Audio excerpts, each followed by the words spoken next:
Movie की कहानी की शुरुआत होती है जब एड वॉरेन और लरेन वॉरेन दिखाए जाते हैं। वो एमिटीविले हाउस की इन्वेस्टिगेशन कर रहे होते हैं ताकि चर्च के लिए इंफॉर्मेशन इकट्ठा कर सके। इन्वेस्टिगेशन के दौरान जब लरेन उस डीमन की स्पिरिट से कांटेक्ट करने की कोशिश करती है तो एक बच्चे की आत्मा उसे बेसमेंट में ले जाती है और लरेन पहली बार एक डीमोनिक नन को मिरर में देखती है। ये देखकर वो शुरू में डर जाती है और इसके बाद उसे एड की डेथ का एक दृश्य दिखाई देता है। इसे देखकर लरेन बुरी तरह घबरा जाती है। फिर स्कूल में 4 भाई बहनों को दिखाया जाता है जिनमें से जैनेट इस कहानी की मेन कैरेक्टर है। ये बच्चे घर की तरफ आ रहे होते हैं। उनकी माँ पेगी अपने चारों बच्चों की अकेले परवरिश कर रही होती है क्योंकि उसके पति ने उन्हें मैट्रिमोनियल इश्यूज की वजह से छोड़ दिया था। उनके पिता ने पिछले 3 महीनों से कोई खर्चा नहीं भेजा था जिसकी वजह से पेगी पर काफी जिम्मेदारी आ गई थी। इसके बावजूद पेगी टेंशन में रहते हुए भी अपने बच्चों की परवरिश करती थी। रात को जैनेट एक स्पिरिट बोर्ड से खेल रही होती है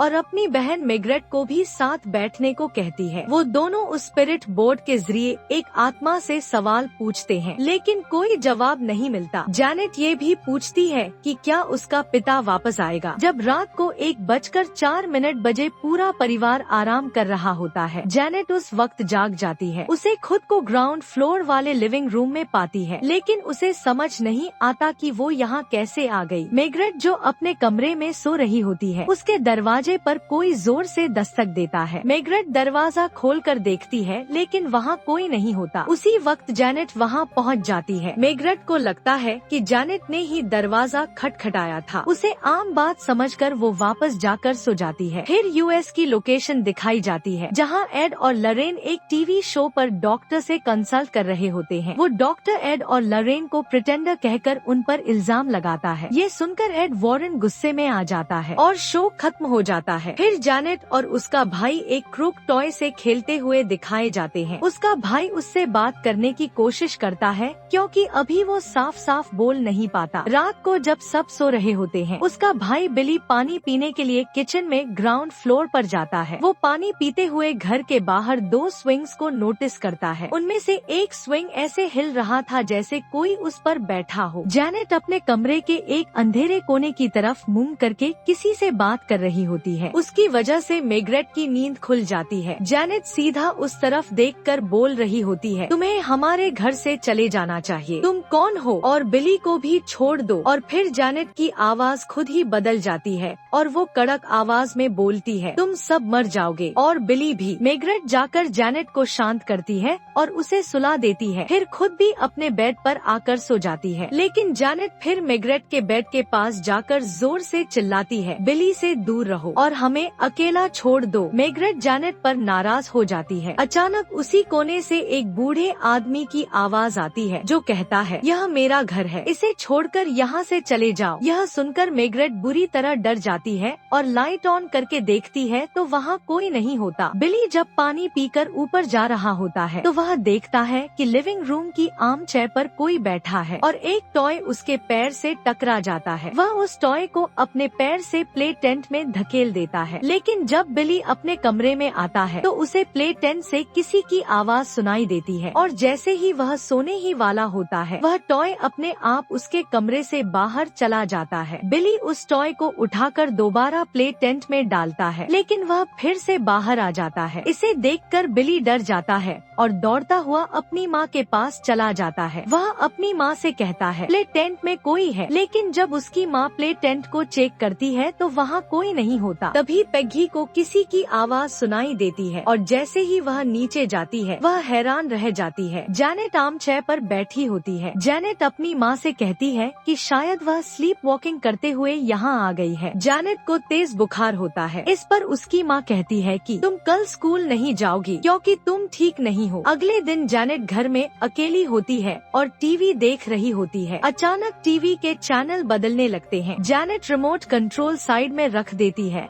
और अपने मनपसंद चैनल को सेट कर देती है, लेकिन चैनल फिर से बदलने लगते हैं और जब वह चेक करती है तो उसे रिमोट कंट्रोल भी नहीं मिलता। तभी उसकी माँ का कॉल आता है। माँ से बात करते हुए जैनेट देखती है कि रिमोट कंट्रोल अपने आप आर्मचेयर पर रखा है। उसे यह देखकर डर लगता है। वह तुरंत रिमोट उठाकर टीवी देखने लगती है। अब टीवी के सिग्नल्स चले जाते हैं। जब जैनेट टीवी सिग्नल्स को जोड़ रही होती है तो उसे आर्मचेयर पर एक बूढ़ा आदमी दिखता है जिसके हाथ में रिमोट कंट्रोल होता है। जैनेट पीछे मुड़कर देखती है लेकिन वहाँ कोई नहीं होता और अचानक रिमोट कंट्रोल नीचे गिर जाता है। जैनेट परेशान हो जाती है। फिर वह बूढ़ा आदमी उसके कान में चिल्लाते हुए कहता है, यह मेरा घर है, इसे छोड़कर यहाँ से चले जाओ। और जैनेट डर जाती है। इसके बाद एड और लरेन का सीन आता है। एड एक पेंटिंग बना रहा होता है। लरेन उसे देखकर समझ जाती है कि यह वही डीमोनिक नन है। एड लरेन को अपने पिछली रात के नाइटमेयर के बारे में बताता है और वह बताता है कि तब से यह डीमोनिक नन उसके दिमाग में है, इसीलिए उसने उसकी पेंटिंग बना दी। लरेन यह सुनकर परेशान हो जाती है और कहती है कि अब वे कुछ समय तक कोई भी स्पिरिचुअल केस नहीं संभालेंगे। रात को सोने से पहले जैनेट खुद को अपने बेड से बांध लेती है ताकि अगर उसे स्लीप वॉकिंग की बीमारी है तो वह कहीं ना जाए। आधी रात को कोई जैनेट को बेड से गिरा देता है और उसकी नींद खुल जाती है और उसका दरवाजा नॉक होता है। बाहर जाकर वह देखती है कि आर्मचेयर अपने आप हिल रही है। डरी हुई जैनेट अपने कमरे में आकर दरवाजा लॉक कर लेती है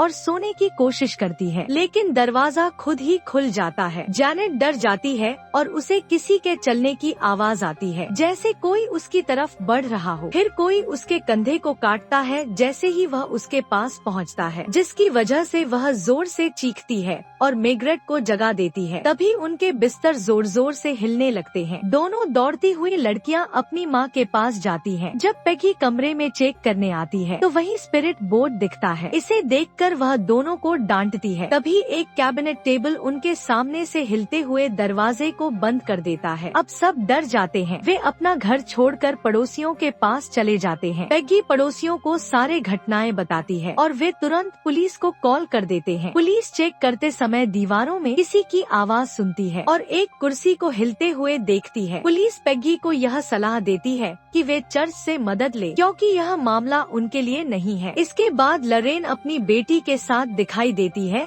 और वह डीमोनिक नन को देखती है जो लरेन को डराती है। जब लरेन उससे पूछती है तुम कौन हो, तो लरेन अपनी बाइबल के पन्ने पेन से फाड़ देती है और लरेन फिर पूछती है तुम क्या चाहती हो, और वह फिर से एड की मौत का दृश्य दिखाती है। लरेन रेंज ऑफ व्यू से बाहर निकलते हुए घबराई हुई दिखती है। उसकी बेटी उसे होश में लाती है। टीवी क्रू के एक सदस्य ने पेगी से जैनेट और मेग्रेट के इंटरव्यू के बारे में बात की। इंटरव्यू के दौरान जब इंटरव्यूअर पूछता है कि अगर वहाँ कोई राक्षस है तो हमें संपर्क करना चाहिए, तभी जैनेट की आवाज एक बूढ़े आदमी की आवाज में बदल जाती है। वह बूढ़ा आदमी कहता है उसका नाम बिल विल्किंस है। उसकी शुरुआत में आंखों की रोशनी चली गई थी और फिर उसने मस्तिष्क में हेमरेज के कारण आर्मचेयर में बैठते हुए मर गया। और वह यह भी कहता है कि उसे हॉटसन परिवार की पीड़ा पसंद है। यह सब देखकर सभी हैरान रह जाते हैं। इसके बाद इंटरव्यूअर इन पर होने वाली पैरानॉर्मल इंसिडेंट्स को सही मानता है। वहीं दूसरी तरफ उनके एक साथी का कहना है कि जैनेट सिर्फ नकली तरीके से एक्टिंग कर रही है। कुछ गवाहों को भी दिखाया जाता है जो पैरानॉर्मल इंसिडेंट्स के बारे में इंटरव्यू में बता रहे होते हैं। पेगी और उसके सभी बच्चे रात को पड़ोसियों के घर सो रहे होते हैं और जैनेट पूरी तरह से क्रूक मैन से प्रभावित हो जाती है। वह उनके पड़ोसियों के बच्चों को मारने की कोशिश करता है। जैनेट पूरी तरह से उस क्रूक मैन द्वारा काबू में की जाती है। जैनेट बेहोश होकर गिर जाती है। यहाँ एक और तथ्य सामने आता है कि उस पुराने आदमी के साथ क्रूक मैन का भी भूत है। एड और लरेन वॉरेन के सामने फादर वह टैप चलाते हैं जिसमें जैनेट की आवाज रिकॉर्ड हुई थी। जब वे दोनों यह आवाज सुनते हैं तो वे भी मान लेते हैं कि यह एक बूढ़े आदमी की आवाज है। इस पर फादर कहता है यह सिर्फ 11 साल की लड़की की आवाज है और फादर कहता है मैं उम्मीद करता हूँ कि आप इंग्लैंड जाएं और इस परिवार की समस्या का समाधान करें। लॉरेन इन मामलों को संभालना नहीं चाहती थी, इसलिए उसने एड को भी मना किया। लॉरेन एड को बताती है कि उस पेंटिंग में जो डीमोनिक नन है वह असल में हकीकत में भी मौजूद है और सच में उसने इसका सामना भी किया है। वह एड को उन जगहों के बारे में बताती है जहां उसने डीमोनिक नन को देखा था और एड की मौत का दृश्य भी वही दिखाती है। तब एड उसे समझाता है और कहता है कि एक परिवार को हमारी मदद की जरूरत है तो हमें उनकी मदद करनी चाहिए। आखिरकार लॉरेन सहमति देती है। फिर एड और लॉरेन वॉरेन इंग्लैंड पहुंचते हैं। वह पेगी के घर जाते हैं और वह उन्हें जैनेट के कमरे की तरफ ले जाती है। वहाँ दीवारों पर बहुत सारे क्रूसिफिक्सेस लगे होते हैं। पेगी एड को बताती है कि वे इन्हें राक्षस की ताकत को कमजोर करने के लिए लगाए थे। इन सब चीजों के बावजूद आवाजें सुनाई देती है और पेगी फिर से उस कमरे को बंद कर देती है। पेगी वही आर्म चेयर भी दिखाती है जिसका हमने कई बार जिक्र किया है। जैनेट लॉरेन से कहती है कि वह सारी रात नहीं सो पाई। फिर वह कहती है, मैं स्कूल में सोती थी लेकिन अब मैं स्कूल नहीं जा रही। लॉरेन जैनेट से पूछती है कि कमरे से जो बूढ़े आदमी की आवाज आ रही है वह क्या है। चर्च को प्रमाण दिखाने के लिए लॉरेन और एड जैनेट को उस आर्म चेयर पर बिठाते हैं और वे राक्षसों से संपर्क करने की कोशिश करते हैं। जैनेट सभी से कहती है कि राक्षस तब तक नहीं बोलेगा जब तक वे उसकी आंखों में देखना जारी रखते हैं। तो सभी अपनी आंखें मोड़ लेते हैं। फिर एड उस आत्मा से एक सवाल पूछता है और आत्मा इसका जवाब देती है। आत्मा जवाब देती है कि वह अपनी परिवार से मिलने आई है। एड उसे डराने के लिए क्रॉस दिखाता है। आत्मा चिल्लाते हुए कहती है, मुझे जाने दो, मुझे बचाओ। पहली बार जैनेट अपने मुंह से पानी उगलते हुए होश में आ जाती है। लॉरेन कहती है कि उसने अभी तक किसी सुपरनैचुरल बीइंग का अनुभव नहीं किया। रात को जागने पर जैनेट पाती है कि वह उल्टी लटकी हुई है नीचे के कमरे की छत से और वही बूढ़ा आदमी राक्षस उसी आर्म चेयर पर बैठा होता है जो कोने में रखा था। वह राक्षस जैनेट को ऊपर खींचता है और वह अपने कमरे में चली जाती है और कमरे में लगी सभी क्रूसिफिक्सेस उल्टी हो जाती हैं। फिर वही बूढ़ा आदमी राक्षस जैनेट पर हमला करता है उसे डराते हुए। पेगी भी जैनेट की चीख सुनकर अपनी नींद खो देती है। वह आसानी से उस राक्षस को देख सकती है। इसी बीच एड और लॉरेन भी वहां पहुंच जाते हैं। एड और लॉरेन कमरे का दरवाजा खोलते हैं और जैनेट की जान बचाते हैं। बूढ़ा आदमी राक्षस उन्हें नहीं देखता लेकिन लॉरेन एक शेकिंग क्रूसिफिक्स को देखती है। एड और लॉरेन इस परिवार पर विश्वास करते हैं लेकिन वे अभी तक उस राक्षस को नहीं देख पाए हैं, जिसके लिए वे घर में सभी कैमरे और कैमरा उपकरण सेट करते हैं ताकि वे सभी सुपरनैचुरल इंसिडेंट्स को रिकॉर्ड कर सकें। पेगी की मदद करने के लिए एड उनके घर के बेसमेंट में जाता है ताकि उनका वॉशिंग मशीन ठीक कर सके। एड पानी की पाइप रिपेयर करने लगता है। तभी पेगी एक हिलती हुई छाया को एड की तरफ आते हुए देखती है। वह एड को इसके बारे में बताती है लेकिन जब वह मुड़कर देखता है तो वहाँ कोई नहीं होता। अचानक वही बूढ़ा आदमी राक्षस पेगी पर हमला कर देता है,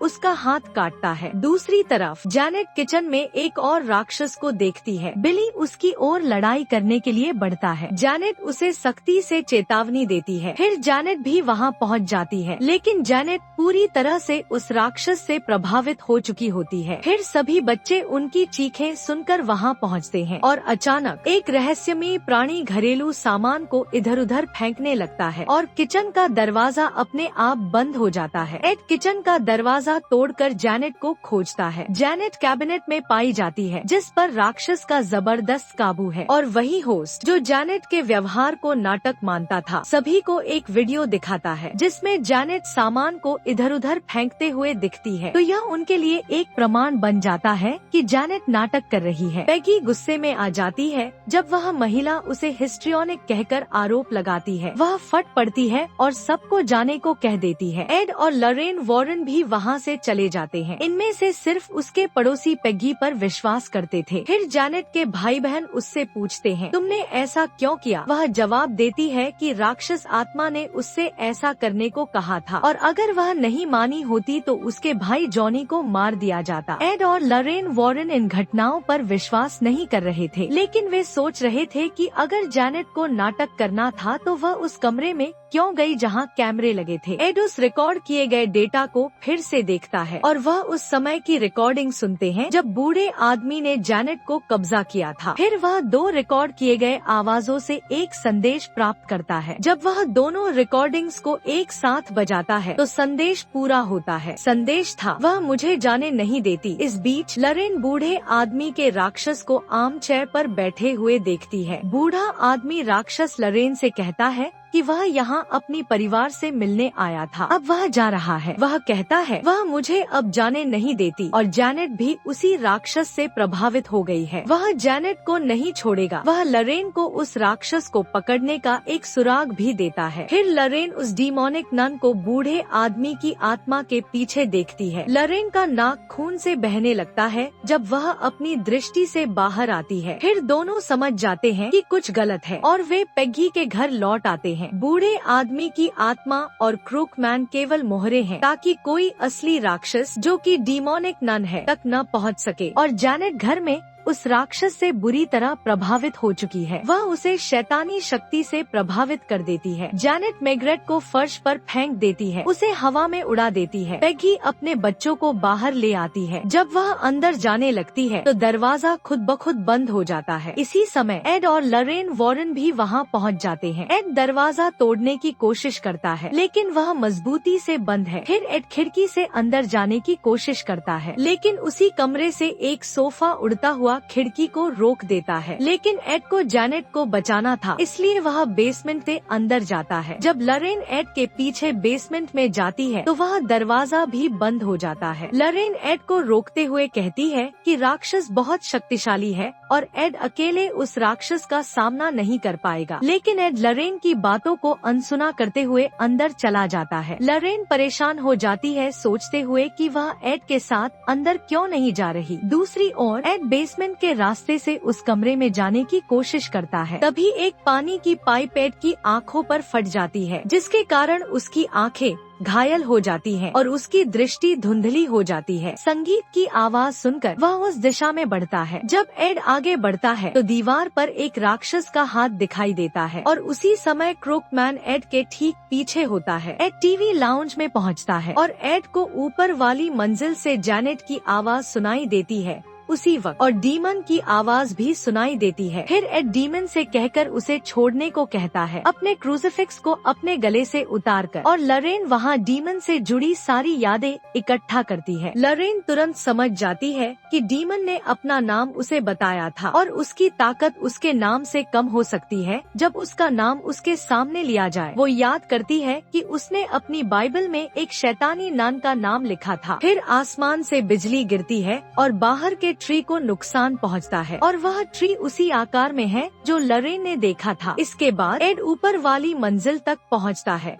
जैनेट को ढूंढते हुए एक क्रूक आदमी वहां आता है और एड पर हमला करता है, लेकिन एड अपनी जान बचाता है और फिर एड जैनेट के कमरे तक भी पहुंचता है। उसे पता चलता है कि जैनेट पूरी तरह से शैतानी नान से प्रभावित हो गई है। अचानक से विंडो पेन टूट जाता है और जैनेट उससे कूदने की कोशिश करती है और नीचे एक पॉइंटेड ट्री है। एड उसे रोकने के लिए बहुत मेहनत करता है। जैसे ही जैनेट कूदने वाली होती है, एड उसका हाथ पकड़ लेता है, लेकिन एड भी इसमें फंस जाता है। वे दोनों धीरे धीरे गिरने लगते हैं। लरेन भी उस कमरे में एक पल में पहुंच जाती है और वह शैतानी नान को देखती है जो यह सब कर रही थी। जैसे ही लरेन एड को बचाने के लिए आगे बढ़ती है, लरेन को शैतानी नान द्वारा फेंक दिया जाता है। फिर लरेन उससे कहती है कि वह हेल में वापस जाए, उसे वलाक कहकर, और उस शैतानी नान की ताकत धीरे धीरे कमजोर होने लगती है और उसे हेल में वापस जाना पड़ता है। फिर लरेन एड और जैनेट को ऊपर खींचकर उनकी जान बचाती है। सब कुछ सामान्य हो जाता है जब शैतानी नान चली जाती है और आखिरकार हम देखते हैं कि जैनेट सामान्य स्थिति में है। पेगी और जैनेट एड और लरेन का धन्यवाद करती हैं जो वहाँ आए थे और यही मूवी की कहानी खत्म हो जाती है।